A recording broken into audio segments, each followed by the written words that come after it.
Bharat matrimony पे मिलती है सबसे ज्यादा चॉइस। भारत मैट्रिमोनी ने लाखों रिश्ते बनवाए हैं। तो और क्या चाहिए? इंडिया की नंबर 1 चॉइस भारत मैट्रिमोनी।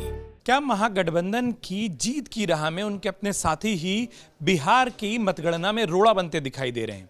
यह सवाल इसलिए पूछा जा रहा है क्योंकि लगातार एग्जिट पोल को झुठला रहा महागठबंधन अब तक जो रुझान आए हैं उसमें पीछे दिखाई दे रहा है। एनडीए जो बिहार में बहुमत का आंकड़ा है, अगर उसकी बात की जाए 122 सीटें जो है उसमें जो बहुमत का आंकड़ा बनता है 243 की विधानसभा में बड़े आराम से एनडीए से पार 138 सीटों पर दिखाई दे रहा है। लेकिन बड़ा सवाल ये जो हम महागठबंधन को लेकर पूछ रहे हैं कि क्या महागठबंधन की जीत की राह में उसके सहयोगी रोड़ा बनते दिखाई दे रहे हैं? जो विश्वास उन पर जताया गया था, क्या उस विश्वास के अनुरूप रुझान नहीं होने से फिलहाल महागठबंधन बिहार विधानसभा में बहुमत के आंकड़े से दूर दिखाई दे रहा है? अब हम ये क्यों कह रहे हैं आपको थोड़ा ये समझाते हैं।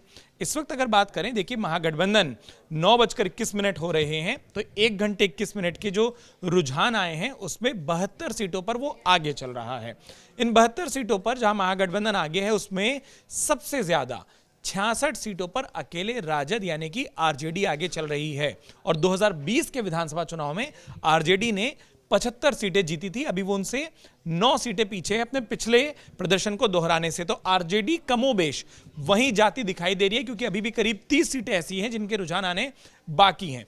लेकिन अगर बात की जाए बाकी सहयोगी दलों की, जो पिछली बार के प्रदर्शन के आधार पर इस बार सीट बंटवारे को लेकर जो ढेर सारी माथापच्ची हुई, वो अपने हिस्से की सीटें पाने पर अड़े रहे। कांग्रेस जिसने 2020 में 19 सीटें जीती थी वो इस वक्त केवल 4 सीटों पर आगे दिखाई दे रही है। 15 सीटों का नुकसान वहां पर दिख रहा है। लेफ्ट पार्टियों की अगर बात करें, 16 सीटों पर वो 2020 में आगे थे, इस बार वो सिर्फ 2 सीटों पर आगे इस वक्त दिखाई दे रहे हैं, यानी कि 14 सीटों का नुकसान वहां पर दिखाई दे रहा है।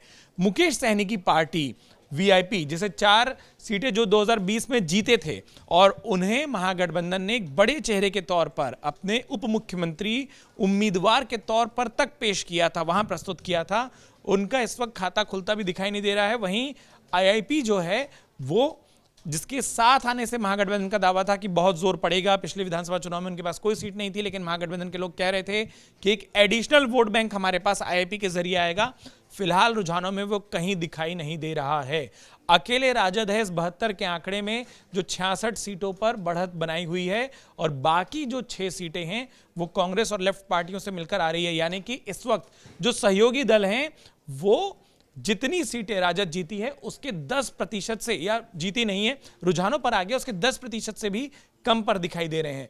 वहीं इसके उलट अगर एनडीए की बात की जाए तो यहां लग रहा है कि जैसे टीम एक काम करती है, शुरुआती रुझानों में वो तस्वीर दिखाई दे रही है। 138 सीटों पर इस वक्त एनडीए आगे दिखाई दे रहा है, जिसमें से भारतीय जनता पार्टी 68 सीटों पर आगे है। तो जेडीयू ने बहुत बेहतर प्रदर्शन इस वक्त तक रुझानों में जो उनका दिख रहा है वो कंधे से कंधा मिलाते हुए भाजपा के 63 सीटों पर आगे दिखाई दे रही है। लोक जनशक्ति पार्टी रामविलास चिराग पासवान जिसके नेता हैं 5 सीटों पर वो आगे दिखाई दे रही है। उपेंद्र कुशवाहा की पार्टी 1 सीट पर आगे दिखाई दे रही है। जीतन राम मांझी की पार्टी भी 1 सीट पर आगे दिखाई दे रही है। यानी एनडीए गठबंधन की सभी जो पार्टियां हैं रुझानों में उनके खाते खुलते दिखाई दे रहे हैं, सभी पार्टियों का कॉन्ट्रीब्यूशन दिख रहा है। लेकिन जो हमारी मूल बात थी, जहां से हमने बात शुरू की थी कि क्या महागठबंधन जो शुरुआती रुझान हमारे पास आ रहे हैं उसमें जो बहुमत के आंकड़े की तरफ जाना चाहिए, उसमें सबसे बड़ा बैरियर, सबसे बड़ी बाधा, सबसे बड़ा अवरोधक क्या उनके सहयोगी हो गए हैं? जहां 5 जो पार्टियां महागठबंधन बनाती हैं, 2 का इस वक्त खाता खुलता नहीं दिख रहा, 2 ऐसी हैं जो सिंगल डिजिट पर हैं और अकेले राजद तेजस्वी यादव, क्या उनके कंधों पर पूरा का पूरा महागठबंधन आकर रुक गया, थम गया, टिक गया? परिणामों में क्या कुछ बदलेगा आपको सबसे पहले सबसे सटीक तरीके से अमर उजाला पर बताएंगे। लगातार हमें देखते रहिए, बने रहिए, जुड़े रहिए हमारे साथ। अगर आप ये वीडियो YouTube पर देख रहे हैं तो हमारे चैनल को सब्सक्राइब कर बेल आइकन दबाएं और Facebook पर देख रहे हैं तो हमारे पेज को लाइक करें।